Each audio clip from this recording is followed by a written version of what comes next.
All right, everyone. Thank you for coming. Tonight's shir was in honor of Gershon ben David, in honor of his first yahrzeit. May Hashem have a very great aliyah. Those who wrote my paper didn't write who sponsored it. They mentioned the name, but I forgot, but they didn't write it, so what can I do? It should be whoever sponsored it, be Yasher Koyach, in honor of Gershon ben David. May Hashem have a very great aliyah. Second dedication today was by Rachaleah Krinsman. This is in honor of her mother's yahrzeit. Edel Adina Bas Esther. This was her yahrzeit was on Beis Teives. May her neshama have a very great aliyah to the greatest of heights. May she channel lots of brachas to you for all that you need and all that you want. Begashmi Baruchni is only happy good things. Another dedication tonight is for a yahrzeit that's tonight. Menachem Mendel ben Yosef HaKoyin. This is by his son, Monroe Sternlieb. Michol Refoil HaKoyin Sternlieb. So his father, Menachem Mendel ben Yosef HaKoyin, may his neshama have a very great aliyah to the greatest of heights, and much brachas to you for all that you need and all that you want. Only the best on all levels. Thank you so much. Okay, we have a lot to talk about today, and Be'ez Hashem, an exciting class, and I'm excited to be giving this class. Okay, so tonight, this week is Parshas Vayechi, the last parsha of Parshas Sefer Bereshis. I'm not sure we're going to get to talk about much about Parshas Vayechi. We are going to talk about tonight. Tonight is the beginning of a fast day, which is called Asara B'Tevis. And but maybe depending on the timing, we'll see if we can connect it to Parshas Vayechi as well. In any case, the fast of Asara B'Tevis is, on one level, tonight is really perhaps the darkest night of the year. Why is it the darkest night of the year? Because it's the beginning of the darkest day of the year. In what sense is today the darkest day of the year?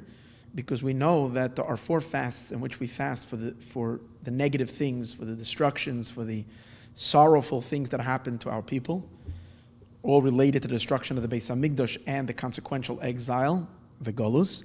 From all of them, Asara B'Tevis is, in a certain degree, considered the most serious of them all. Halachically, let me show you the halacha relating to that. Had Asara B'Tevis, the 10th day of Teves, coming out on Shabbos, we would fast even on Shabbos. That's how serious it is. There is no such a thing as fasting on Shabbos besides Yom Kippur, which is a biblical fast. All other fasts that are called Divrei Kabbalah, made by the prophets, we don't fast on Shabbos. If it comes out on Shabbos, it's bumped to Sunday. Asara B'Tevis, today's days can never come out on Shabbos based on our set calendar, because we don't set the calendar based on the sighting of the moon.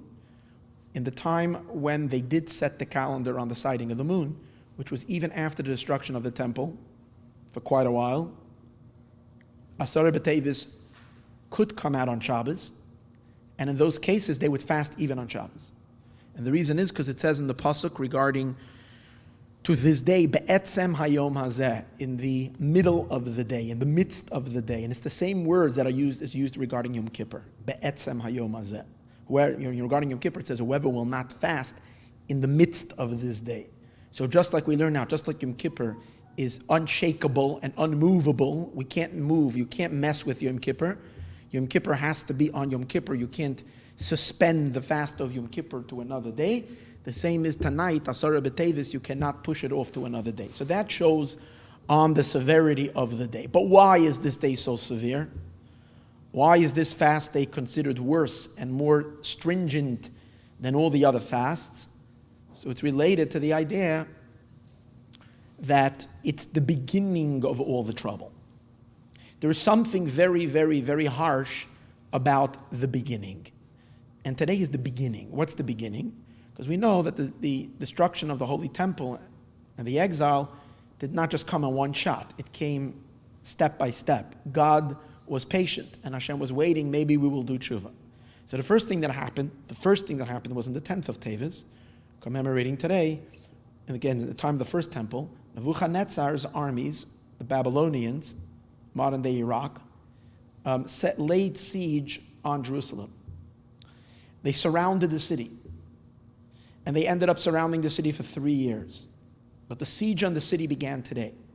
Now, on the 17th of Tammuz, which is the next fast later on in the year, in the summer, 5 months kind of from the 10th of Teves, is when they actually breached the walls of the city. I guess 2.5 years later. They breached the walls of the city, and then they destroyed the Beis Hamikdash on Tisha B'Av, on the 9th day of Av. So this is and that's why we fast Teives for the siege of the city, 17th of Tammuz for the breaching of the walls of the city. Again, there's other reasons of things that happen on all these days, but this is the main thing. The destruction of the Beis Hamikdash, both the first and the second, when first during the Babylonians, second through the Romans, on the 9th of Av. And then we have 1 month fast related to the destruction, the aftermath after the destruction. Because for a little while after the Babylonians destroyed the temple, they allowed Jews to have their own kind of semi-government in Israel. And then, because of some kind of an assassination that happened, political aspects, nasty stuff, the great tzaddik, the ruler of the Jewish people at that time, the ones who stayed in Israel, called Gedaliah, was killed. That's a day. It was actually killed on Rosh Hashanah, but we can't fast on Rosh Hashanah, so it's pushed off to the 3rd day of Tishrei. And because that was kind of what, knocked the nail, I don't want to say in the coffin, because it's not a coffin, but that was the final bang. And that's why it's also considered such a serious day. So when did the troubles begin? On the 10th of Teives. So therefore the 10th of Teives is a really, really dark day, because it's the beginning. Always the beginning of something is considered, in many ways, the worst. For that reason, we would fast even on Shabbos if it would come out, hypothetically, if it would be able to come out on Shabbos. A dark day. Yet, we know the greater the darkness, the greater the light. How do you see that? So first of all, let's take a look at the very idea. On which day does it come out? It comes out on the 10th day of Teives. Now what's Teives? Teives is the 10th month. It's an amazing thing. Comes out that this fast is the 10th day of the 10th month of the Hebrew calendar, beginning the month count from Nisan. Now in holiness, perfection is number 10. 10th day of the 10th month. Let's take a look at Yom Kippur. When is Yom Kippur? The 10th day of the 7th month. 7 is very special. 7 is a special number. The 10th day of the 7th month is very holy, Yom Kippur. Here we're talking about the 10th day of the 10th month. When God created the world, he used 10 utterances. When God gave the Torah, he spoke with 10 commandments. And the Mishnah goes through a whole lot of other things, how Hashem's favorite number is number 10. It's the number of completion. And if that's the case, the 10th month of the 10th day of the 10th month, it's got to be a very, very powerful day. A day of incredible godly potential, of the ultimate realization of a creation created by 10 utterances and then elevated through 10 commandments. 10 and 10.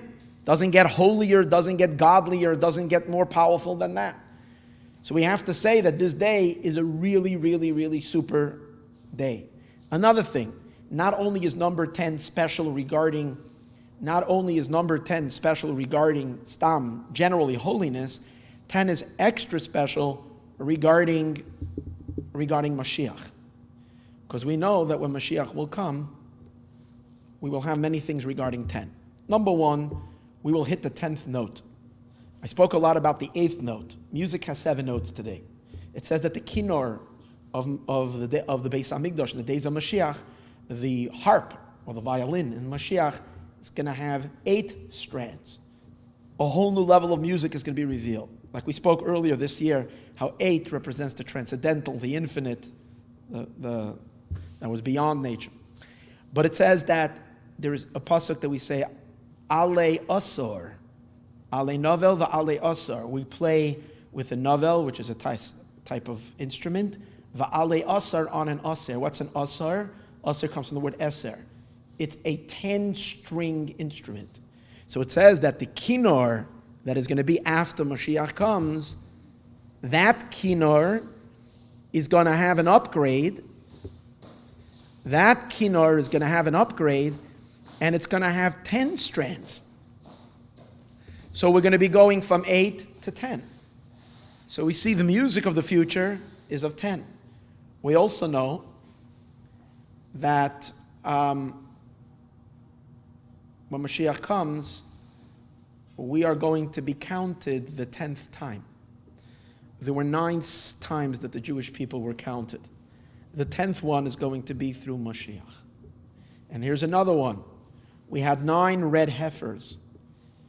And idea of a red heifer, of a paraduma, is to remove the stain of death, the impurity associated with death. And then we're going to have the 10th one. Maimonides tells us the 10th one is going to be done by Mashiach. And what does it really mean? Number 10. The 10th one is not going to eradicate the impurity coming from the contact with death. The 10th one is going to eradicate death itself. So, number 10. So much about Mashiach. Number 10. And here we are, Asara B'Teves, the 10th day of the 10th month. So we have to say that there is a secret here. There's a very great secret. Because we always know the greatest light comes from the greatest darkness. In God's perfect world, in God who is infinitely good, without a streak of darkness, or without a streak of evil, chas v'shalom, God forbid, in him, couldn't have created something that is really bad.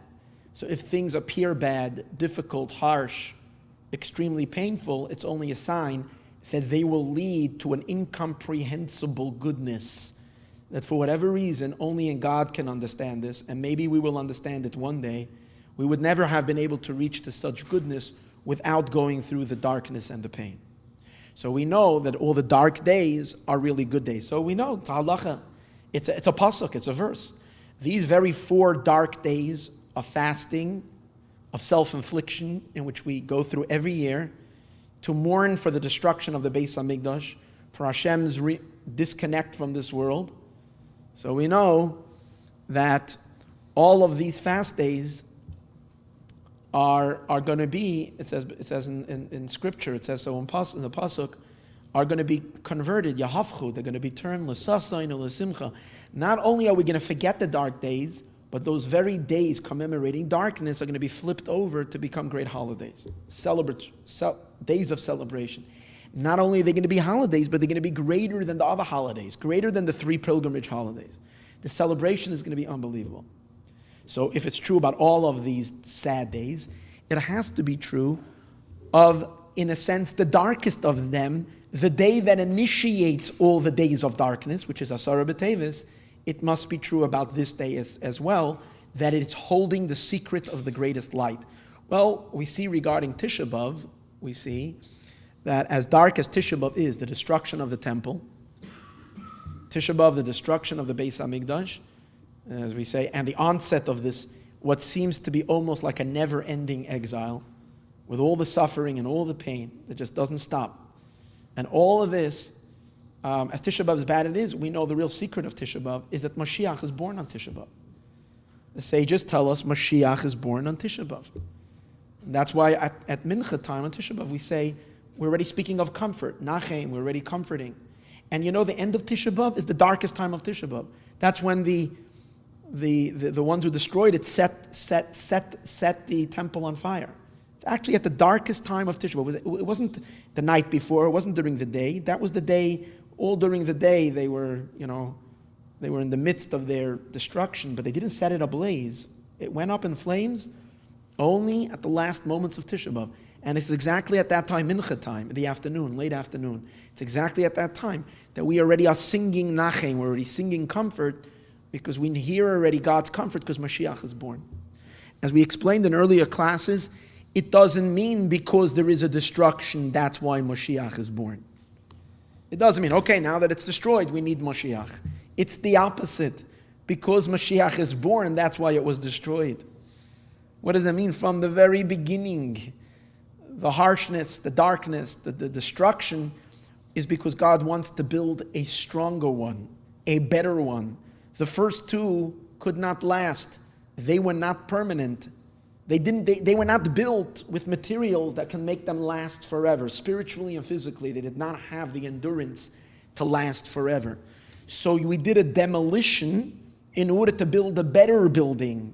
In other words, Mashiach's Beis HaMikdash is going to be far superior to the first 2 temples. So we had to demolish those in order to build this one. It's taking 2,000 years of preparation for the third one. Can you imagine how great that third one is going to be? It's going to be forever. It's going to bring everlasting peace and harmony and light and joy and happiness. Wipe away every last tear, and every pain and every broken heart is going to be healed. Everything is going to be fixed once that temple is built, any moment, literally momentarily. So that's Tisha B'Av. So now let's go, if Mashiach is born on Tisha B'Av, so what happened on the 10th of Teives, which is the precursor for Tisha B'Av? It's what leads us to Tisha B'Av. It's what enabled Tisha B'Av to happen. So what happened on Tisha B'Av, on Asara B'Teives, on the good side? So the Rebbe says an interesting thing, the Lubavitcher Rebbe says an interesting thing. Well, if Mashiach is born on Tisha B'Av, before a person is born, they're first in a fetal state. They're here in a state of pregnancy, or they are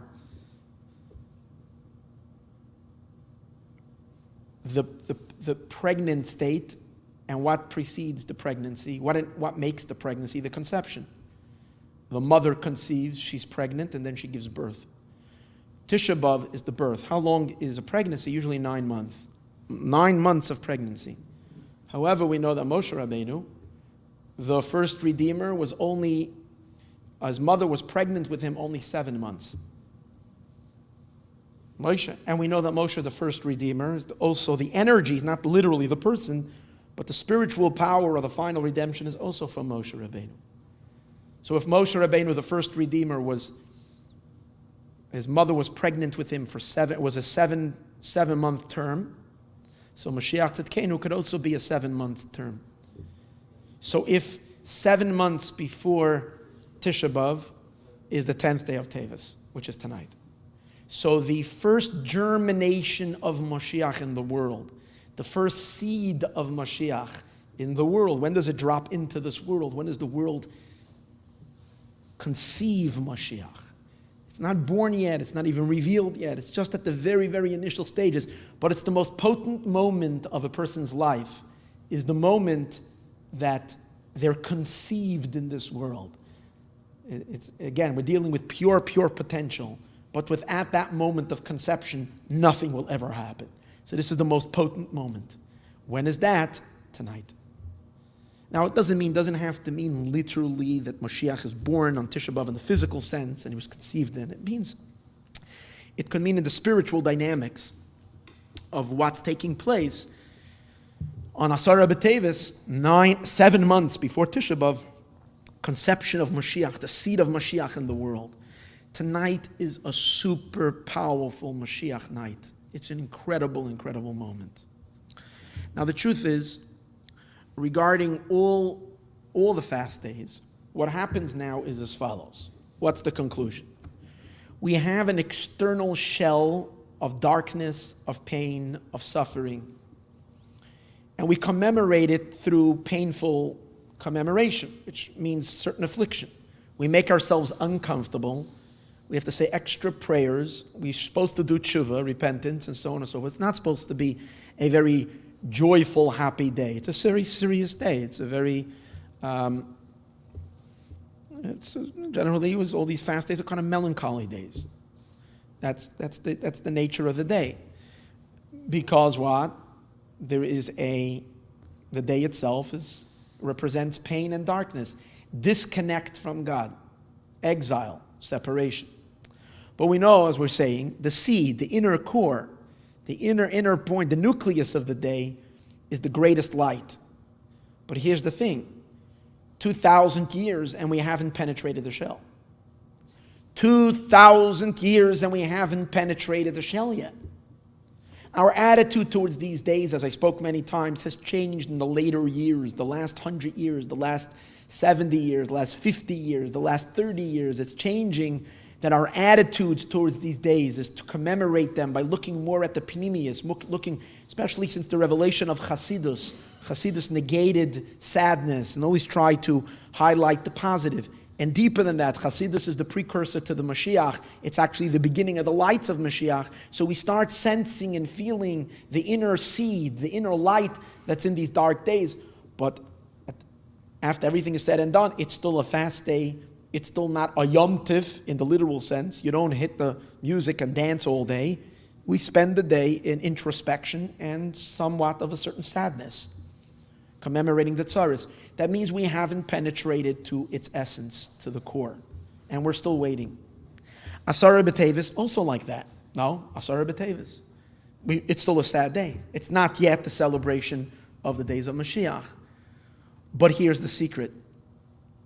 Because this is the most intense, most potent, the greatest light, for that reason it's interesting that over here we can access the good of the day to a greater degree than all the other days, than all the other 3 fast days. The Asara B'Tevis, we can connect to its nucleus, to its light, easier than the others. In what sense? So here's the amazing thing. It's because the purpose of the day is more ready, is more pronounced on this fast day more than the others. And let me explain why. By the other fast days, something on that day itself, something inherently destructive and tragic happened. We know that God caused us pain, but deeper behind the pain is really love. Like a parent, when a parent might have to rebuke a child, parent might have to give the child a little slap because the child ran across the street, a little 2-year-old, and they need to get a little punishment, so the parent might have to give them a little slap that they know they're not going to do something dangerous again. Inside the parent's heart is full of love, full of caring. Externally, it's a stinging slap. So what happened on those days, Tisha B'Av, destruction of the temple, Shavasa B'Tammuz, they breached the walls of Jerusalem. Tzem Gedalia, an assassination of one of the great rabbis, one of the great leaders of the Jewish people. Something bad happened that, in a sense, in it on its own is bad and not fixable. What's the purpose? The purpose is, if we do tshuva, we will get a new temple. If we do tshuva, we will get new walls, or we will repair or rebuild the walls that they breached, that they broke open. Or we hope that Gedalia ben Achukam will come back in the resurrection together with all the other tzaddikim. Fine. But the negative is the negative. Something bad has happened. The purpose of all those things were to bring us to do tshuva, but that's the purpose. But the actual event itself is painful and dark and hurtful. When Nebuchadnezzar came and laid siege on the cities of Jerusalem, Jerusalem remained intact. No one touched the city. In the city itself, business as usual. They probably got the news that the guys are surrounding the city. I'm sure there was some anxiety. They weren't too happy about it. But the people in the city itself, the city was intact. Nothing was disturbed. Not only was the city intact, the walls were untouched. Everything about Yerushalayim was still standing. The walls were still there. What happened? They laid siege. The consequences of the siege is no one can go into the city, no one can go out of the city. So they can't bring food supplies, water, and all these things. So all these things, it's a terrible thing. But on the day of Asara B'Tevis itself, had the Babylonian armies left the next day, besides some potato chip bags that had been left strewn around outside, maybe some leftover popcorn or whatever that they were eating, or beer bottles, and a little mess, there wouldn't be any harm because they didn't touch anything. They were standing around. What was the purpose of them standing around? To squeeze us. To squeeze us to do what? To do tshuva. So in a sense, what's really happening? A non-Jewish army is coming to assist the Jewish people to do tshuva. Their intentions are other, but that doesn't make sense from God's perspective. A non-Jewish army is coming to inspire us to do tshuva. So what's the bad? There's no bad in it. Because we didn't do tshuva, it later evolved into something terrible, into something bad. So the Asara B'Teves itself, the day itself, when we're commemorating the occurrence that happened on this day itself, all we have is an added goodness. We Jews are going about our Judaism kind of in a relaxed manner, not taking it too seriously. Comes a powerful army led by Nebuchadnezzar, who's calling to us and say, hey Jews, shape up, become a little more observant, get more involved, deepen your relationship with God. That's all that happened. Again, it caused anxiety. That's if we're not going to do tshuva. But in it of itself, it wasn't bad. So the day itself, the purpose of the day, the internal element of the day is written all over the day. You don't have to scratch off the surface to find the goodness. The goodness is there immediately. It's accessible. Especially tonight. Tomorrow, the fast begins. This is a fast that doesn't start tonight. It's a fast, not like Tisha B'Av, it starts the nights before. Yom Kippur starts the night. Here it's start. So tomorrow already in the morning, we begin to sense the negativity of the day. You can't have your coffee. Okay, so you're already sensing it's a dark day. I don't have my coffee. So I'm already uncomfortable. There's something already squeezing, something hurting. There's a little pain in my life because of Asara B'Teves. But tonight is already Asara B'Teves. There is nothing negative yet. Right now, you can go have a lavish meal. There is no problem. According to halacha, no restriction. You can have a glass of wine. There's no restrictions in your life. As long as it's kosher, you're okay. Tonight you only have one thing. It's Asara B'Teves. It's the 10th day of the 10th month with the potential and of Mashiach like no other day, the conception of Mashiach in this world, the conceiving of that energy, this powerful day with no negativity. The whole power of Mashiach lies in these next few hours that we have now as we are passing through at this moment. That's awesome. Obviously, it takes the Lubavitcher Rebbe to figure that out, to see it that way. But that's where we are right now. That's what's unique in Asara B'Teves, in the 10th of Teves, that the good of it, the light of it, is not covered. Only later it becomes a negative day, but not on the day itself. And I would say that this that we say that later, that means tomorrow, it starts becoming negative. That too is past. That too we're over with this year. Because we are living in very, very awesome times. We're living in incredible moments right now. And we must be aware. I would say if this recording can get out to many people, it's time to take our head out of the sand.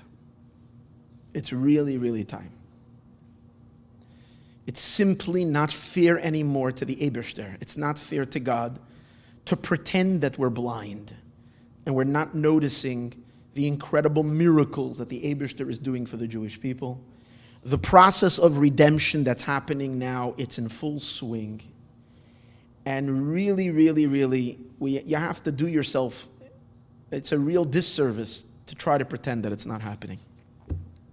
And I'd like to spend the rest of the class today a little bit discussing this, how it's so, where we stand at this moment, the awesomeness, the importance of waking up and smelling Mashiach. That's what it is. That's where we have to, it's about time. It's about time to recognize the miracles of the Geula. We should be walking around literally singing and dancing in the streets. I'll tell you an interesting thing. You can be very happy. You can be a little anxious. Last night is the first night. I was very tired. I went to sleep early and I woke up in the middle of the night. I couldn't sleep. So I was watching some rabbi talking about, it's a very interesting, Rabbi Kessin talks a lot about the times that are happening. I was listening to him and I fell asleep with him and I woke up and I was listening to the rest. And whatever. I woke up, then a few hours later I fell asleep, woke up. And I never felt such stress and anxiety in a very long, I used to get anxiety when I had to pay the bills of Maayon and I couldn't pay them, but I got used to the miracles today, so it literally doesn't faze me one iota. So I don't feel it, so I'm surprised. My entire back felt literally like I couldn't move. I woke up, it's not a physical thing. It's simply an emotional situation that's literally paralyzing me. I felt horrible. And I was realizing the source of my anxiety. It finally hit me that it's really happening. Okay? And that's after I'm sitting here and speaking about this for the last 3 years, getting hoarse, saying this week after week after week. But it's actually dawned upon me that it's actually for real now. Why am I anxious? I'm not anxious because of the war of Gog and Magog. I'm not anxious because of all this bloodshed that people talk about and the fear of Iran's retaliation and all these things. I don't think the Eibishter took us through the exile just to, God forbid, cause, right by the coming of Mashiach, a lot of bloodshed. I don't believe so. I believe the Geula is going to happen like we've seen b'chesed u'berachamim, with kindness, with mercy, and we're not going to see darkness anymore. The Eibishter is going to fight our wars for us, as I'm going to quote to you soon from the Midrash, and you see the Midrash literally happening. There's no question about that. What gives me the anxiety is that I know that it could be in a day, it could be in a week, it could be in a month. I'm not exactly sure, I don't have a date. That we are all going to file by Melech HaMoshiach, holy face. And he's going to look at us and penetrate every layer of our being. And we're going to have to face Avram, Yitzchak, and Yaakov, Sarah, Rivka, Rachel, and Leah, all the Nevi'im, all the Tzaddikim. And we will be, and I don't know about you, but I will be so embarrassed. I used to think I'll run and hide, but I don't think I can hide. I don't think anybody will be able to hide. They won't be able. They'll find us. It's not a matter, and nobody's punished. It's just a matter of shame, of where we're standing. We're coarse. Where our minds and hearts are very involved in just materialistic things, physical enjoyments. We have such opportunity to do so many mitzvahs and to learn so much Torah and to do so much godly things. We're living in the most important time of all of history. And yet, how much time did I waste? How much time am I not doing what I'm supposed to be doing? And it hit me so much last night that literally, till about an hour after I woke up, Baruch Hashem, I don't know, I was hoping that it's not going to take my meditation to take away this anxiety. It went away on its own, thank God. I don't know what took it away. But what I'm saying is that even though I've been speaking about this nonstop, it's actually hitting the events that have been happening in the last couple of weeks, especially what happened in the last week, it's becoming so intense. It's becoming so strong and so intense so it hurts me and it bothers me to see so many Jews seem to be clueless. People who walk like garnished. So I wish and I hope this particular shiur gets out there and people listen. So let's talk a little bit. What is so special about this Asara B'Teves? Connecting it particularly to this day, to Asara B'Teves, and why this Asara B'Teves could be different. So the idea is as follows. When we were sent into Golus, when we were sent into exile, there was a big mechitza shel barzel. There was a big iron curtain separating between the Jewish people and the third Beis HaMikdash, and Jerusalem and Yerushalayim. We were literally, there was a big Golus, a big monstrous exile, which spiritually is a great darkness, blocking us from the temple, blocking us from our intimacy with God, represented in the Beis HaMikdash. And it translates from a spiritual darkness, translated into ginormous forces that stood between a Jew, the Jewish people, and the third temple, and the Beis HaMikdash, and Eretz Yisroel, and Yerushalayim, and the Beis HaMikdash. As we went through all the darkness of our exile, for 1,700, 1,800 years, as we've already did the purifications, the rectifications that we needed to do in the Golus, whether it's purifying our own sins, that's on a very simple level, whether it's impacting the world, whether it's raising sparks of holiness from the more Kabbalistic understanding of things, Whatever it is, after 1800 years, the exile thinned out, thinner and thinner and thinner. So the barrier that stood between the Jewish people and Yerushalayim and the Beis HaMikdash and Eretz Yisrael became less and less and less and less. So we see already in the 1800s, there started to become a much greater aliyah, a permanent aliyah to Eretz Yisrael. Jewish people started going up to Eretz Yisrael, first in small groups, and then it grew. The Yeshuvim. Now, one thing is for sure, there never ever ceased to be a Jewish presence in Eretz Yisrael. It was always there, but always very, very, very much a little thread. To most of the Jews, Lashana Haba Yerushalayim was a distant, impossible dream. I'm not even talking about Lashana Haba Yerushalayim with Mashiach Tzidkenu. I'm talking about simply going to the land of Israel, visiting it, seeing the holy earth, being able to touch its holy earth, even just to give it a kiss and to go back to the blood-soaked lands of Europe. Jews can only dream of that possibility, if and maybe. It was literally a fantasy. In the 1800s, Jews started going up more and more and more. It started flourishing. Then in the 1900s, and then it started to flourish. They started infrastructure, building, and so on and so forth. After the greatest darkness our people have ever had, which was the Holocaust, which, if anything, needed to bring about a tikkun, that sped up, that increased that tikkun like a millionfold. On any level, the 6 million Jews that died did an incredible purification that needed to be done in the world. Again, I'm not excusing the Holocaust or whatever. I'm just saying that one thing we can't say is that it did not have something to do with the ultimate redemption. After that, Jews the doors opened wide in Eretz Yisrael. The Jewish people were able to reclaim, to a certain degree, their land. Now, had Eretz Yisrael as great, now I know there's different opinions regarding this. I don't really want to get into that. Others believe that the starting of the state of Israel is already part of the actual fulfillment of the Hischalta de Geula, the beginning of the redemption. Others said it's totally evil and so on and so forth, and we can't have any part of it. And again, I'm not going into the argument.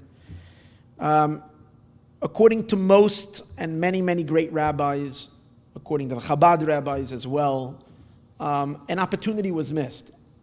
In other words, had there been a government that would have recognized the Eibishter, had there been a government that would have not have been created and established in defiance or with the had there been a government that would have been established recognizing God and inviting Hashem into Torah observance into the picture, it's possible that Mashiach could have been here in 1948.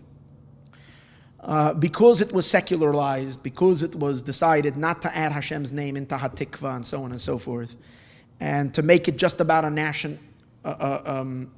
just nationalistic, but without any trace of religiosity, of belief in God, so on and so forth, it did not fulfill the criteria for it to be a part of the beginning of the actual coming of Mashiach. However, one thing did happen is because of this, it enabled thousands of Jews to come back to Eretz Yisrael and to build the land. And immediately, because Jews came back to Eretz Yisrael, and because it was in our possession to a great degree, the unholy forces, the exile, the golus, which represents entities and forces of darkness in the world that prevent Mashiach. They prevent God's descent into this world. They are the descendants of the snake, the descendants of evil. They're all part of the Yetzer Hara, the evil element that exists within the world. Did whatever they can to try to stop it. They were very shaken up. So immediately in 1948, when Israel was declared a state, we were attacked. And I don't know exactly, 7 armies, 8 armies, 13 armies, I'm not exactly sure what was the number, if anybody knows what the number was, of the Arab states that participated in that attack.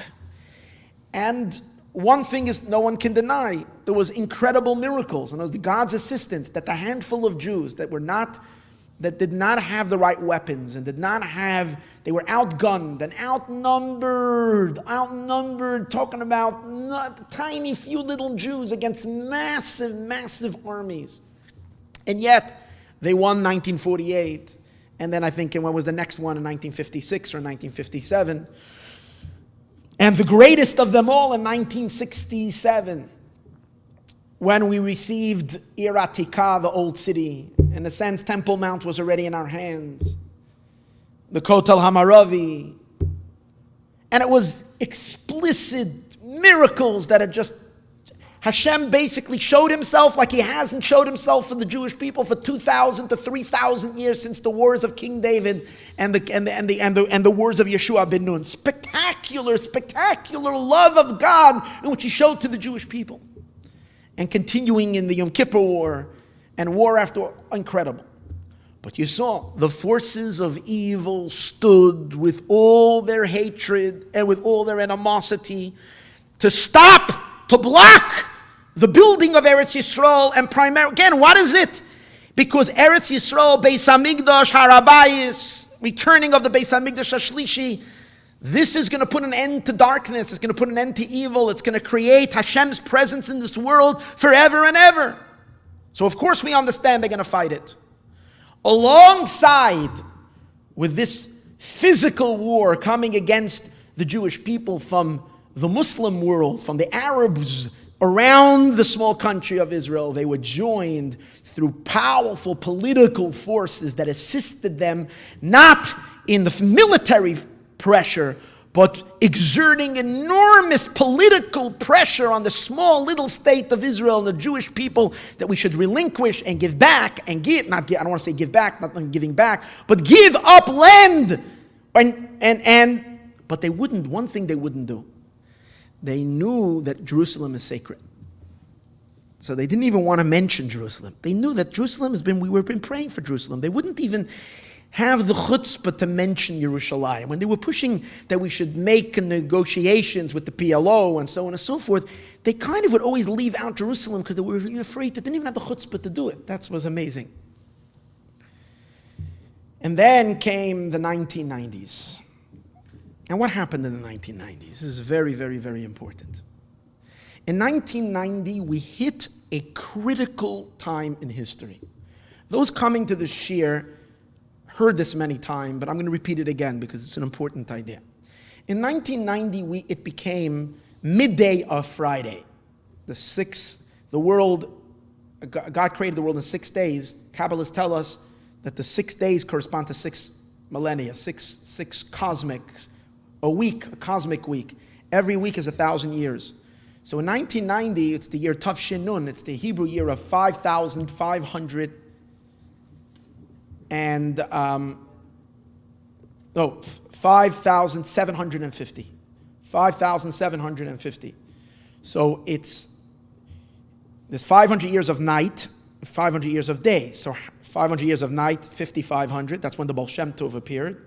250 years later, 5750 equals 1990.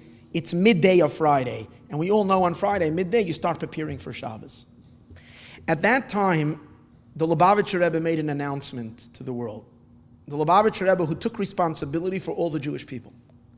The Lubavitcher Rebbe who sent out his emissaries across the world to prepare for the redemption. Many great rabbis, everybody was busy rebuilding their communities with Torah and a lot of great. The Lubavitcher Rebbe looked out after the Jewish people, and his mind is set on one thing, on the redemption of the Jewish people. And therefore, he literally does a kibbutz galiyah spiritually. He really sets up a network unparalleled. No other Jewish leader ever did that in history. To reach the entire world, to reach every Jew, to get every Yid to do a mitzvah as far as possible. The operation is still working. To reach Jews, every single Jew, to connect every Jew to the redemption. Amazing. This Lubavitcher Rebbe says to the world, very clearly, not at one time, not 2 times, not quietly to one Yid in a private audience, but to the entire world. And he says, Yidden sollt ihr wissen, you should know the time of the redemption has arrived. The time of the redemption has arrived. Now, two things that the Rebbe pointed then, and I think now this it's becoming so clear, the significance of these two things. The first one is that the Iron Curtain collapsed. You're talking about the exile. There's two parts. Yidden are stuck in Golus. Number two, they're going to Eretz Yisroel. Once we come to Eretz Yisroel, we have forces that are trying to stop us from holding Eretz Yisroel. They're trying to stop us from taking possession of Jerusalem and building. That's the second part. That's phase number two. That's closer to Mashiach. But there is phase number one. The powerful forces of exile that kept us thousands of miles away, hundreds of miles away, trapped in the vicious prisons of exile. The last fortress, the last holdout of that klippa was the Soviet Union. Trapping 3 million Jews, 3 million Jews, 3 million Jews, more Jews than were in Egypt, or than more Jews that left Egypt. And in 1990, miraculously, without one bullet, the entire Soviet Union collapsed, and Jews were freed to go up to Eretz Yisrael. Not only did it collapse, but the Soviets themselves, who weren't the Soviets anymore, but the Russians themselves, spent money and assistance to help the Jews leave. Literally an exodus, like it was back then. This is basically the last wall of Golus that's blocking Jews from Eretz Yisrael has collapsed. When? 1990. Exactly Erev Shabbos. As we hit Chatzos, midday, preparations for Shabbos are in full intensity. So what happens in the world? The klippas, the unholy, sense and feel it, and they get tzedrudelt. Tzedrudelt means they get riled up. They get all excited.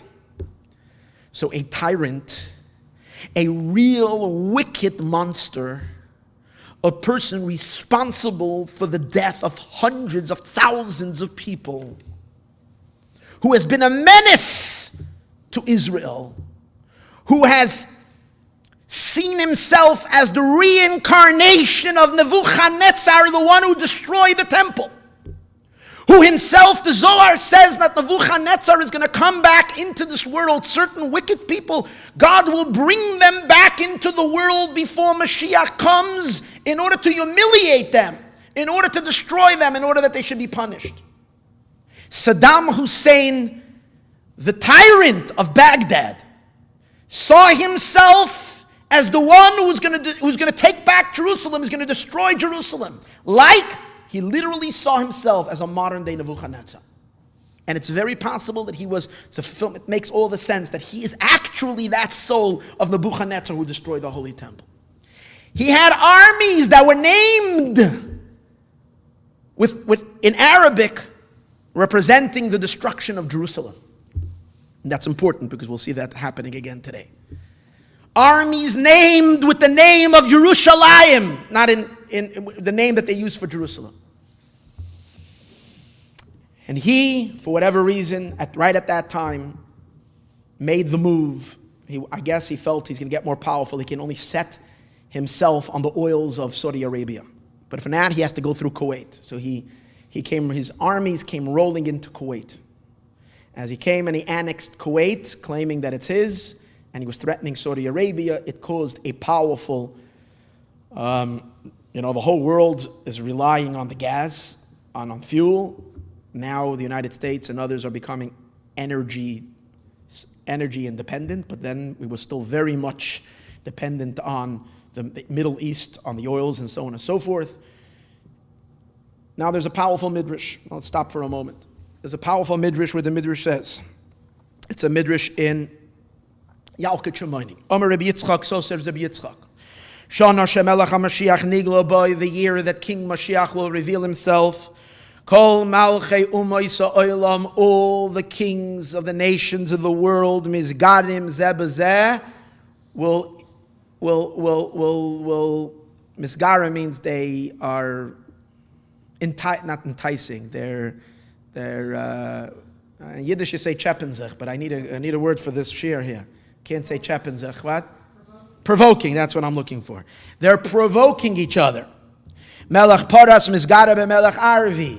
The king of Persia starts to provoke the king of Arabia. Now Persia is Iran. Okay? So it's not Iraq, but he was the king, he was the melech, he's the king, he's the ruler of Baghdad, of Iraq. V'hoylech melech Arvi le'edom. So what happens? The king of Arvi, the king of Arabia, goes to the king of Edom. Or here it says, some people have a Gersa Edom, others have the Gersa Aram. Ram means exalted. Superpowers. Little Eitzamah, to go seek advice. Okay. In other words, what's happening there? The king of Arabia is being threatened by the king of Persia. Not knowing what to do, he goes to Edom or to Aram, the superpowers, to seek advice. They get very, very scared. And here it says, in the Medrash it says that the king of Persia actually destroys the world. We'll soon see that whenever the Lubavitcher Rebbe quoted this Midrash and associated with that occurrence, he left out those words. He didn't read those words in the Midrash. You can read it, his intentions are to destroy the world. You can't say it means in the literal sense that he destroys the world for a simple reason. Because it says right after that all the nations of the world are terrified and they're scared. If they've destroyed already, then they're not scared anymore. Soleimani isn't scared of anybody anymore right now because he doesn't exist anymore. Right? So it says, Misrashim, they're all terrified, Mizbalim, and they're confused. V'noiflim al paneim, they fall on their faces. V'ya'achsu oisem tzirim kitzurei yaleida, and they're gripped with fears like a woman in labor. In other words, they're terrified. The Yisroel and the Jewish people are terrified. Misrashim and Mizbalim are scared and confused. V'oimrim, and they say, Leheichen novei v'neilech, where should we come? Where should we go? Leheichen novei v'neilech, where can we hide? What should we do? And God says to the Jewish people, V'oimrim lehem, the Eibishter says to the Jewish people, Banai, my children. First of all, you have to understand, if God is talking, who hears him talking? How is Hashem going to say to the Jewish people? I'm asking you. Anybody learning them? How's Hashem going to speak to the Jewish people? The answer is Hashem is going to speak to the Jewish people like he has always been speaking to the Jewish people, through a prophet. The only way God will speak to the Jewish people is through a prophet. And he will tell them what? Al tiro, don't be afraid.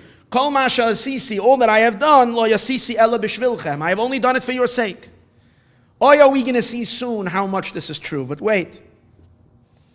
Whatever I've done, I have not done only for your sake. Why are you afraid? Al tiro, don't be afraid. The time of your redemption has arrived. And this redemption is not like all the other redemptions. All the other redemptions were temporary redemptions, but this redemption is going to last forever. That's the end. So we have the Eibishter telling the Jewish people, don't be afraid. Nothing to fear. It's all okay. I got you covered. God says, I got you covered. Don't be afraid. This whole thing, the whole world is turning over. It's only for your sake. I'm actually helping you with this war. Take it easy. Relax. It's good. Chill. It's all going to be fine. God says that. Amazing. What does it say right after that? Shana Rabbi Seinu, the Medrash continues. That's the year that Melech HaMashiach reveals himself. Then the Medrash continues. B'shasha Melech HaMashiach ba. At the time that King Mashiach comes. Oimed al gag beis hamikdash, he stands on the roof of the holy temple. V'umashmiya lahem li Yisroel, and he tells the Jewish people, v'oimer, and he says, Anavim, my humble ones, Higiyas man gulaschem, the time of your redemption has arrived. Another thing, literally at the time that Mashiach comes, Mashiach tells the Jewish people, my humble ones, don't be afraid. Mashiach is coming. If you don't believe me. So we have a scenario where Mashiach is talking to the Jewish people, and the Jewish people don't believe him. This is also an important idea. They don't believe him. He says, Re'u ba'oiri, look at my light, shazareach, it's shining all over the world. Don't you see my light that's shining? It's a Mordechai and David song. That's how we know it's true. Right? Mordechai and David sings it. Right? Okay. Fine. That's a midrash. At the time when all of this was going on, the Lubavitcher Rebbe started quoting this medrash. Week after week after week. He started in the summer of 1990. Went into 1991, their whole time. Kept on quoting this medrash and telling the Jewish people that the Eretz Yisroel is the safest place in the world. Don't be afraid. telling all the boys in yeshiva, don't come home. Sending people, you want to travel there, go there, don't be afraid, don't be afraid. Israel is the safest place, you can go, don't be afraid. Stood there like a father comforting his child that's scared, like a teacher, like a king, like a prophet. Unbelievable. I knew this story, but I didn't know this story till today. What happened in the end? The end was, there was a massive coalition led by President Bush, where we gathered together, and they warned Israel, keep out of it, because if Israel would join, then they're going to break up the whole coalition, because the Arabs won't want to fight along with Israel. So Israel, you keep out of it, you keep your soldiers out, stay put. Now what happened was Saddam Hussein immediately warned, what was his warning? He said, you mess with me, you try to pull me out of Kuwait, what am I going to do? I'm going to rain down fire and brimstone. I'm going to release hell on Israel. I'm going to destroy them. I'm going to bring the worst suffering imaginable. Israel was terrified. The world was terrified. Saddam Hussein at that time still had connections with the Russians. Russia had now had a change of thing, but they were still an independent country. You don't know what he has. And primarily, everybody knew that Saddam Hussein has chemical and biological weapons. And that through the people living in the Eretz HaKodesh, the few million Jews, probably about 5 million Jews living in Israel, or 4.5 million Jews at that time, literally into panic. They did not know what to do. So Israel began giving out gas masks. People stood in lines for hours, terrified, because the moment the war would start, they knew that he's capable. Fine. In the end, he did shoot Scuds. 39 Scuds came across onto Israel. Fell on buildings exploded, everybody walked out okay. Everybody. Miracles of one such Scud fell on an American base, and there was a lot of deaths. 39 Scuds fell. Not all of them fell on buildings, but quite a few did fall. And people walked out as if nothing happened. The only injuries in Israel was from the people who panicked and had heart attacks because they panicked. And that's what the Rebbe was trying to avoid by telling people, don't be afraid. Later that year, the Rebbe started telling us, the Lubavitcher Rebbe began to say that you should know that just like we saw miracles, you should know that this is all a sign for the greater miracles that are coming. The miracles of the redemption. You saw miracles now? I ran on the floors, you saw miracles? The Rebbe then predicted the war would be over on Purim. That's exactly when the war was over, on Purim. Saddam was devastated. His armies were devastated. He wasn't completely captured and killed at that time. There was a second Gulf War, which happened 13 years later, after 9/11. But initially, he was devastated. He was humiliated. He said it's going to be the mother of all wars. He's going to destroy everybody. No one will be able to budge him out of Kuwait. He was destroyed in a very big way. Story, fine. Till today, I did not know the story of what happened over there. And I want to share with you some inside story. The Rebbe writes in a letter, listen to this. In the 25th of Adar, the Lubavitcher Rebbe writes a letter to the Jewish people. El Achenu b'neyu b'nois Yisroel, my brothers, the children, and the daughters of Israel. The Rebbe writes this letter to every single Jew, you and me and everybody, till today. And what does he write in that letter? We have to take a look at the unbelievable miracles that God has done for us. He claims the miracles are much greater than the miracles of Purim. Purim, they were much more enclosed in nature. The Rebbe said, now the miracles are beyond nature completely. Purim, you had to go, it took 12 years for the entire story. You had to put together all the dots, and then you can see the miracle. But here you can see it obviously. And the Rebbe goes on to say 2 lines, and it's stunning. The Rebbe says that the miracles you see are one thing. Those who know the inside story, know that the miracles are so much greater. So much greater than what we know. Can really appreciate. Who knows the inside story? The Lubavitcher Rebbe knows the inside story. No one else knows the inside story until after the war. Until 13, 14 years later, especially after the Second War, we have all the documents and everything that was written and everything that is kept in the UN archives, all the stuff that they found in Iraq after the first Gulf War. And let me share with you some information that you definitely did not hear till today. I read this article today by someone who has military expertise, an Israeli, who's the big guy in the military, and he wrote an article, and I read it today to blew my mind. I said, I have to share this with you. It's in modern Hebrew, so I couldn't really translate everything. I begged someone if he can take that article and translate it in English, it will give me more access. But actually, half an hour before the shiur, I sat and I read and I wrote down some notes to try to be as accurate as I can with this information. So let's start over here. During the Iran-Iraq war, okay, Saddam Hussein had a much smaller army than the Iranians. The Iranians are far more powerful. They had a much greater army. Saddam Hussein, to compensate for his smaller armies, and therefore outnumbered by the Iranians, used chemical weapons. 110,000 Iranian soldiers were either killed or wounded. That's a lot of people. 110,000 soldiers were killed or wounded by chemical weapons. He had mustard gas and he had nerve gas, sarin, and VX. You should never know what these things are. Then after the war was over, and this was built by him through German factories that he had built across Iraq. We'll soon see. After the war, he didn't like what the Kurds were kind of favoring the Iranians. So he lobbed over some of this special stuff that he was so proud of, that he owns. He sprayed them with some of this either biological, chemical stuff. 7,000 Kurds were killed and tens of thousands of them were maimed and injured. Okay. Now, everybody knows that everybody was yelling at Bush after the Second Persian Gulf War. Now, why did you go and attack Iraq? Iraq had no chemical weapons. They didn't have, because the inspectors went in after, they couldn't find them. That was after the Second War. In 1991, there was one war, and in 2003 was the Second Gulf War. So in between then, the UN inspectors, as part of the ceasefire, after Iraq was forced to concede, after they were beaten really badly, they had to let in UN inspectors.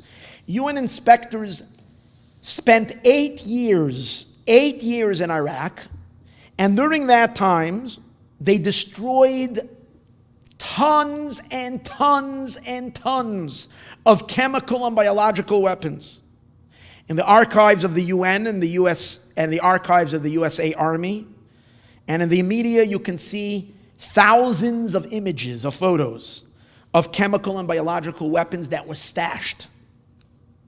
They had, as I mentioned earlier, that Germans built factories that produced, you know what the capacity was they were operating before the Gulf War? They made 10 tons of various poisonous gas per day. 10 tons of gas, of poisonous gas per day they were producing. Altogether, they had 4,000 tons of chemical weapons. No, I'm sorry, not of weapons, of gas. 30,000 chemical weapons was in their arsenal. Again, based on the estimations after the war. 30,000 weapons. So, and here was an amazing thing. It was discovered that right at the beginning of that war, right at the beginning of the war, 4 air bases, not I'm saying at the beginning, even before the war began. Again, there was a day that the United States, they had given them a deadline by when he must pull out of Kuwait. If he doesn't, then he'll face the consequences. He was preparing for war. 4 air bases, okay, 4 air bases closest to Israel as possible. Okay, the 4 air bases closest to Israel were loaded. This is what they found out after the war. Were loaded with chemical weapons. You had 15 planes were loaded with chemical weapons. These are special planes. They even named the plane in the Hebrew site, but I couldn't understand. Something 24, certain type of a plane. These are planes that are meant to, particularly to deliver non-conventional weapons, and they're able to fly very low and therefore avoid radar protection. So these were loaded, ready to go right at the beginning. mysteriously that no one knows why. Here's the thing, you'll soon see the miracles. They were unloaded the next day. Okay? The day after. They were already 15 airplanes loaded with chemical weapons. Now you have to understand that each one of these weapons can kill thousands and thousands of people. Now, in addition, these are the planes. They had 50 Scud missiles. Now they sent Scuds, but the Scuds that they sent were not with gas. Did not have any gas. But they had 50 Scud missiles loaded with chemical weapons. They were also loaded, fueled. They were already fueled and ready to be sent ASAP. Now another crazy miracle. Watch this amazing thing. What the United States did as soon as they began the war was to try to cut off the commanders in Baghdad, or the commander, the chief, the elite that are sitting with Saddam, from the people out in the field. They wanted to cut off, so you'll cut off their communication. Obviously, that's the smartest thing to do when you're fighting a war. The United States are the most efficient in with laser beam accuracy. So they attacked all these various different communication centers. After the war, it was discovered, and again, I didn't do this research. I'm basing it on the article that this guy writes, but the way it seems like he's done his research. The United States has seen that act. Again, they did hundreds of sorties of planes to disrupt this command connection from Baghdad to the air bases. Obviously, you want to do that to save Israel, save who knows what, but they shouldn't be able to give the command. It failed. During the entire war, there was communication going back and forth. It was the biggest miracle that it failed. What was the miracle that it failed? The most sophisticated army could not interrupt that communication. Why was it the biggest miracle that it failed? Because Saddam had given explicit instructions. If you fail to communicate with us, if communication is cut off between Baghdad and the military bases, you have to immediately unleash all the weapons that you have on Tel Aviv and on Israeli cities. Instantly. Why? Very simple logic. What's the logic? The logic is because if we're not communicating, it means that Baghdad is destroyed. So if we go down, they're going down with us. That was their thing. The miracle happened that it didn't happen. Do you understand the miracle? The Eibishter watched that the United States that did whatever it can to cut off this communication failed to achieve what they needed to achieve. This was all discovered after the war.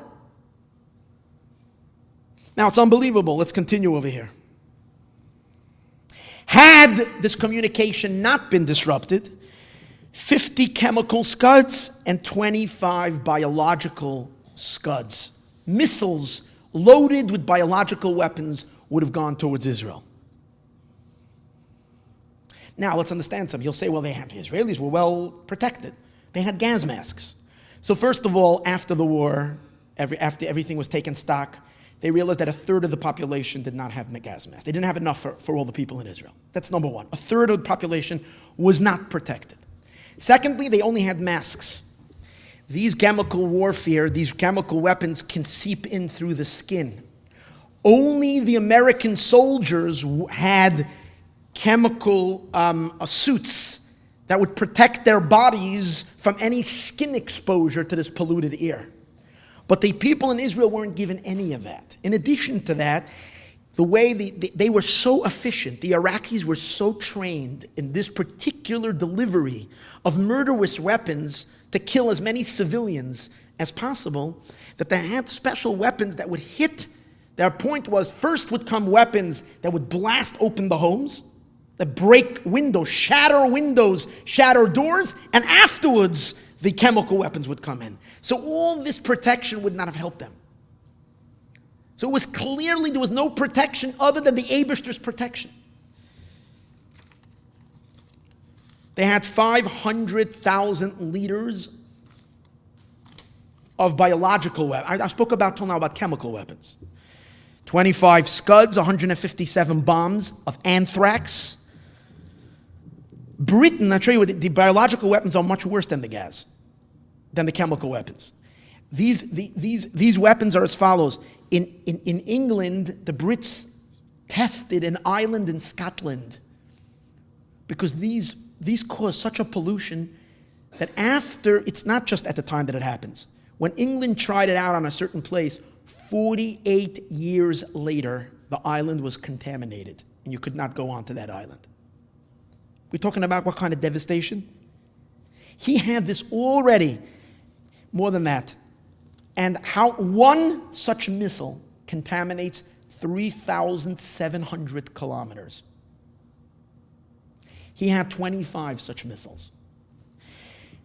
After the war, they found a tape, a recording of Saddam the day before the actual war took place. He's meeting with his top officials. You hear him talking, in which he's asking them if we're locked and loaded with chemical weapons and all that. And they say we're all ready. And then they bring up to him and they say we have a particular type of nerve gas that's like that can keep on killing many years later. So he says, I want you to use that in particularly. The worst of the gas that he has. The worst. And then they said, on where? He says, I want you to hit every city in Israel, but concentrate particularly on Tel Aviv. That's what he said. Now, the interesting thing is, America did not know. We were speculating if they have biological weapons. The United States did not know about this. During the war, they hit two of their biological factories, places, two of them. They had 20 such development sites. Not only that, all their mobile launchers that they were shooting Scuds, the United States failed to hit. Not only that, they failed to hit any of these biological Scuds and chemical weapons. With all the bombings and everything.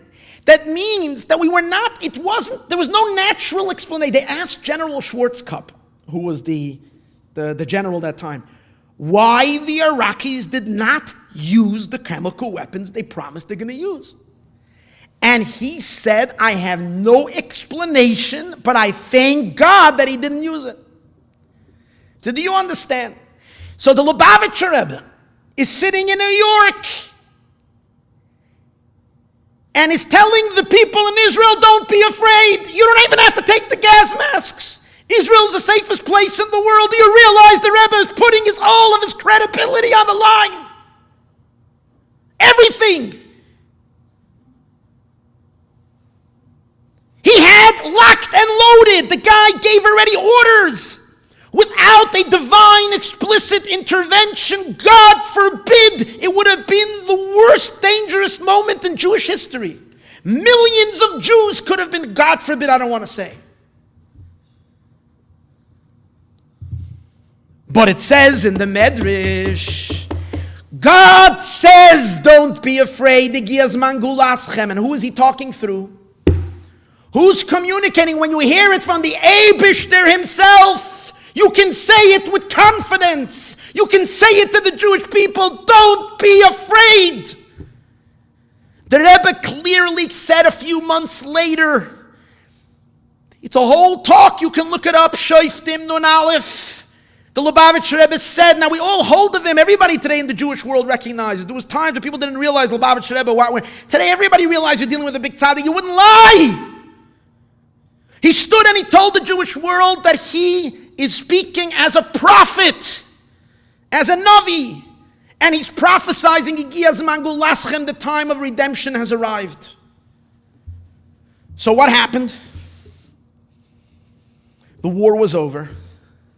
Not one Scud, not one chemical weapon, from the entire arsenal, from everything, nothing was launched towards Israel.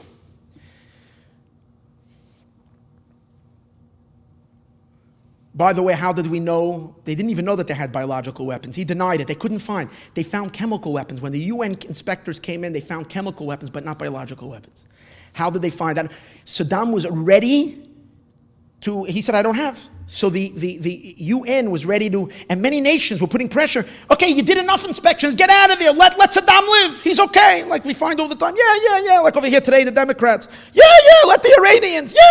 Yeah. Stupid people. You've never seen such stupid people in the world. So there in Iraq, they were saying the same thing. Saying, oh, no, leave them. Oh, fine. What happened? Right at the time after 4 years, right at the time when they were ready to leave, a miracle happened. Saddam Hussein's son-in-law defected, ran away. He was in charge of producing all the material. He informed the Americans, whoever else it was, that what really is there. Then Saddam had no choice, but they had to admit it. And they came in, they took away, and they destroyed all the biological weapons that he had. Now it's questionable if in 2003 there were still chemical weapons or not when Bush went in there. But they didn't find anything after, but that's not important. The first war is what we're talking about. When the biggest miracles happen, we have no clue. The Rebbe then said, if anybody knows the inside story, would know how much greater this miracle was. The Eibishter simply saved the Jewish people from someone who saw himself as Nebuchadnezzar. And what's the beautiful, beautiful thing? In 2003, he was completely destroyed, humiliated, found in a hole. And when was he found in a hole? On the 19th of Kislev, Yutes Kislev. Yeah, the Yom Tiv. The Lubavitcher Yom Tiv of Yutes Kislev, the day of spreading of Chassidus. That's when they found him in that hole. And by the very Iraqi court itself, they condemned him to death. And they hung him up like Haman. And when did he hang? When was this? Today. On the 9th of Teves, the day before Asara B'Teves. Asara B'Teves is what? The beginning of Nebuchadnezzar laying siege on Jerusalem. So on the day before Asara B'Teves, B'Hashgacha Pratis, that's the day that he's killed. What happened after this incredible time of miracles for the Jewish people? Incredible light. The wave of the redemption opened. It became dark for the Jewish people again. It became dark again, like it says it happened by Moshe Rabbeinu when he came to Mitzrayim and he told the Jewish people to prepare for the redemption. Redemption is coming. The people, first they believed him, then he went to Paro. Paro made it harder for the Jewish people. It got dark, and it became so dark that Moshe Rabbeinu comes back to even Moshe is confused. What happens after the Rebbe telling us everything? He gives Mangulaschem everything. The Rebbe has a stroke, and the Rebbe has another stroke, and everybody laughs at Lubavitch. Cuckoo people. They speak the Rebbe is a prophet, say the Rebbe is Mashiach. All this funny thing, everybody laughs. Laugh. What happens immediately after that? Oslo, global terrorism, every kind of darkness imaginable.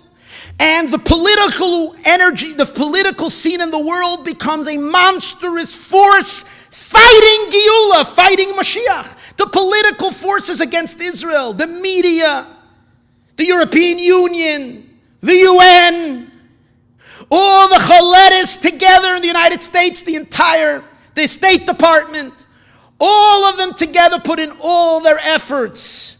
One thing, and now they're not ashamed anymore. They feel, again, subconsciously, that Tzaddik isn't here, or at least in their vision, to protect the Jewish people. They sense the Geula coming very soon, so now they can't hold themselves back anymore. And they talk about Jerusalem. And they force that you're going to split Jerusalem. You're not going to have a temple. You're not going to have a Beis HaMikdash. So passes 25 years of darkness. But don't think the Mashiach power in the world subsided. Mashiach did not subside. The Geula didn't stop. Once the Geula was released in the world, it will continue. It says in the Medrash, Mashiach is revealed and concealed and revealed again. So what happens during this time? Mashiach goes into the background. What happened? And this is what we have to realize today. Unbelievable. Suddenly, without any explanation, Israel is surrounded with I don't know how many Arab countries, enemies, sworn enemies. Suddenly, one after another has an internal transformation and they collapse and they fall apart. What we call the Arab Spring, country after country after country, mighty empires are destroyed, uprisings, protests, Egypt, Libya, where else? Okay, we spoke already. Iraq was already, without Israel needing to fight its enemies. And there were a few other countries. Powerful countries. Overnight, they overthrow their dictators. And Egypt, it was like back and forth. You can feel the Klippa trying to get a hold of it. Because the Muslim Brotherhood, Morsi, took over. Where's Morsi today? They executed him. And now, what do you have in Egypt? Sisi. Good friends with it. I mean, obviously still Egypt. But we're talking about nations. And what happens to an Arab country? First of all, a regime change in many of these countries. Even Assad is about to fall. The Russians come and prop him up at the end. Muslims see. Because Assad is like the final thing that has to fall before Mashiach comes. See, he's still a puppet that's still standing there. But one after another, they collapse. This is crazy. But even greater than that, what do you find in the last 2-3 years happening? Alliances have been made between countries of hundreds of millions of Arabs. All the Gulf states have made now friends with Israel. You're talking about Bahrain, you're talking Saudi Arabia, you're talking about Qatar, I don't know who else there is, quite a few of them. I was now in Australia, I was talking for in a shul, a Mizrahi shul. I was speaking about this idea, the miracle that's going on, that millions of people are converting. Ideologies that wanted to kill, that wanted to destroy Jews are flipping over. So a guy tells me that he goes every year to, what's the name of the country there? That he goes to the city, the Dubai.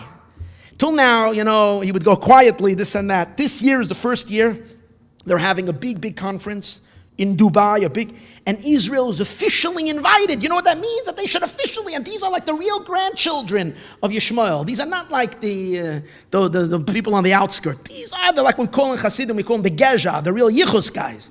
These are the kings. What happened? That's what the Nevuah promises. I'm going to convert the nations one after another. They're going to become your friends. Who has believed something like this is happening? Millions and millions and millions of people. This is over there. Here in the United States, you have a climate of anti-Israel, and suddenly, stunningly, and this I spoke about a lot, and I'm not going to speak about now, Barichus, but just a word. In 2016, the whole thing flips over. A president that had no business in any way becoming president of the United States.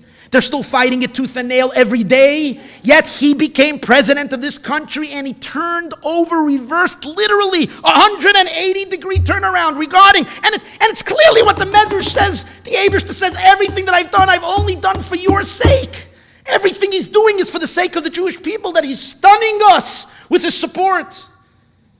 And he announced Yerushalayim, Golan Heights. But wait, right before he became president, the Klippa is panicking. The darkness is panicking. It's ready to die. So what does it do? One menace, one wicked empire, one leftover danger of danger, and that is the Iranian regime. The United States, President of the United States, goes and sells the Jewish people for 10,000. Not only does he get 10,000 goods, he gives them $1.5 billion in cash, delivers it on the tarmac. Please do me a favor. Make me a deal. Show me you're my friend.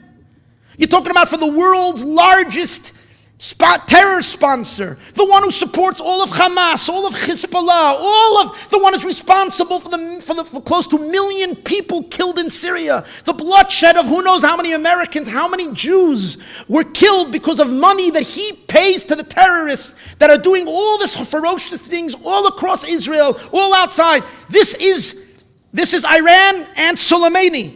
This is all run by that one Russia. And he, over here in the United States, signs a nuclear agreement giving him permission, and in a sense, he himself announced that Iran is going to be, President Obama announced, Iran is going to be a superpower in the region. In 2015, that's what he said. Rahman al-Islam. God forbid. You see two clashing forces. The force of Geula, Mashiach, fighting against the forces of darkness. But when he thought that he finally is completed, when he was ready to pop, when he popped already the champagne bottle and thought he's got it done, the Eibishter laughed, spun the dreidel the other way. Every single one of his policies has been reversed, particularly when it comes to Israel, and one after another. Today, where we stand today, it's literally the only thing left is to go ahead and build the Beis HaMikdash. That's what we're holding. Unbelievable. So what happens? Iran is still sitting there burning. They're the only ones standing that have the power to interfere with our Beis HaMikdash. They're the only ones. Everybody else is flipped. They're the only ones. They have an army that's called the Quds. You know what the Quds mean? The Quds means Yerushalayim. The Revolutionary Guard, and this particular part that called the Quds means Jerusalem. This Soleimani guy, what's his first name? Qassam. This Qassam, by the way, it says Qassam is one of the Shadim. The pasuk says, Lo yirah Qassam bi Yisroel. Qassam Soleimani, he's the head of the Quds, is a force, an army to destroy Yerushalayim. So you had Saddam force destroying Jerusalem, failed. Now they take over, destroy Jerusalem. Again, they already had the cash. They had everything. They were ready to march on Jerusalem. And what happened? First, they were choked for the last 2 years, unexpected to them. And then, the miracle that just happened 2 days ago. This guy is probably one of the most wanted people. Why in heaven's name would a guy like that, after he provokes the United States of America by killing an American contractor, by causing our embassy to be stormed, why in the world would a person like that put himself in harm's way and go in a convoy to the Baghdad airport, where the United States has ability to fly planes? It's not like deep in Iran. You know, the guy in Hezbollah, what's his name? The leader there of Hezbollah, the guy's, what's the other guy? All these mamzerim, I don't even know their name. But the guy, he's hiding in a bunker for 20 years. He knows he doesn't stick his nose out of there. All these guys, they know that the days are numbered. Why in this world would this guy go driving towards the airport and then they took him out? One missile. The answer is, they had such an inflated ego. The pasuk says, "B'froyach rishayim k'may esav." The wicked inflate themselves. They think they're so great. They think they're invincible. They think they're untouchable. He's gaiva. He's like Haman. Literally, his inflated sense of self thought that he's untouchable. Not only was he killed with the most devastating blow to the Khomeinis, to the whole war operation, he was killed in the most shameful, embarrassing way. They didn't even, when they killed el-Baghdadi this year, at the beginning of the year, they used at least 8 helicopters. They had, here was a drone. They had a few drones. With an unmanned, the embarrassment, the shame, they popped them off like this. It's unbelievable. And here's the beautiful thing. When was he buried? When was his funeral? I don't know what was left over to him to be buried. Actually, a few bags. That's what they had for him. You know when he was buried? Teives, Erev Asara b'Teves, the 9th of Teves. Do we see a full circle? Saddam Hussein is hung today. Qassam Soleimani is buried today. It's a full circle, and tonight we celebrate Asara b'Teves, the 10th day of the 10th month, as the beginning of the destruction of the Beis HaMikdash, when Mashiach's neshama is conceived in the world. There is no shadow of a doubt that we are actually now entered a whole new level in the process of the redemption. There is no question. It's possible that this medrash that was quoted by the Rebbe 28 years ago is the exact same medrash, because Iran is threatening the world now again. Now Iran has no choice now. They don't know what to do, because they know they're dealing with someone in the White House who's not a chicken like all the other presidents. He means what he says. And again, you see a crazy thing. I mean, you see the Congress is trying to stop him. You see, again, the fight is the tension is so, meanwhile they're impeaching him. You see how everything is happening in such an absurd way. And in the middle of all of this, Israel has no government. Do you understand the craziness? How can we not see Israel is without a government? He is now, he's being impeached, yet he's fighting this battle from while he's being impeached. But Iran has a real dilemma, because if they fight back, he's going to demolish him. He's going to give him such a zetz, and they don't know whose number he's got. They know, I know their number, he doesn't know exact 52. 52 places. They're trying to figure out what those 52 places. They're trying to change. Maybe they want to say, Allah, you sit here and I go there, you know.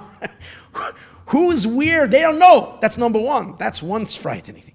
If they don't do anything back, they become so incredible. They become a laughingstock. So they're really in a quandary. We'll see what's going to happen. But in the meanwhile, people are a little scared. Threat to Israel, so on and so forth. So the Medrash comes in again. Now the Rebbe said this Medrash was already fulfilled then. Why would we say the Medrash again? It's possible that since the Gilui of Mashiach happens twice, in 1991, the Rebbe didn't just say this Medrash and say, oh, it didn't happen. No, the Rebbe spoke about the Hisgalus of Mashiach that year. That means that there was a revelation of Mashiach Tzidkenu that year, in 1991, 1992. If you want to know more about it, read the Sichos of the Lubavitcher Rebbe in 1991, 1992. Particularly, I'll tell you which ones to read.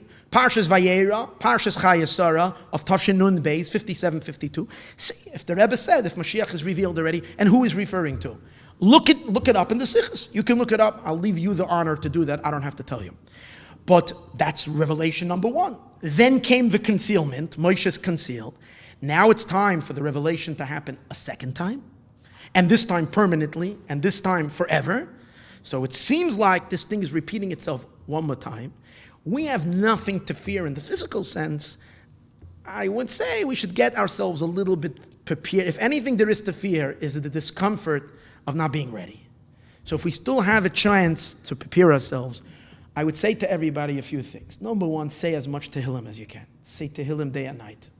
Really, just daven for the Jewish people, daven for yourself, daven for your families. Be besimcha, be joyous, get ready to receive Mashiach. Study about Mashiach. Spread the word. Spread the word, because there's still Jews walking around them. And if this all doesn't remind us, we have the little porcupines that are poking the anti-Semitic attacks, which also make no sense. How suddenly this happened in New York, every community, no one is immune. Something the Eibishter is saying, Chevre, it's time to pack our bags, we're going to Eretz Yisroel, but we did enough pain, enough suffering. Time for the Geula. May we merit to see the completion of the redemption. May we merit that we don't have to already tonight, we don't cancel the fast before it begins. Full Geula Shalema. But we are so there, may we merit to see it now, and now, and now. L'chaim.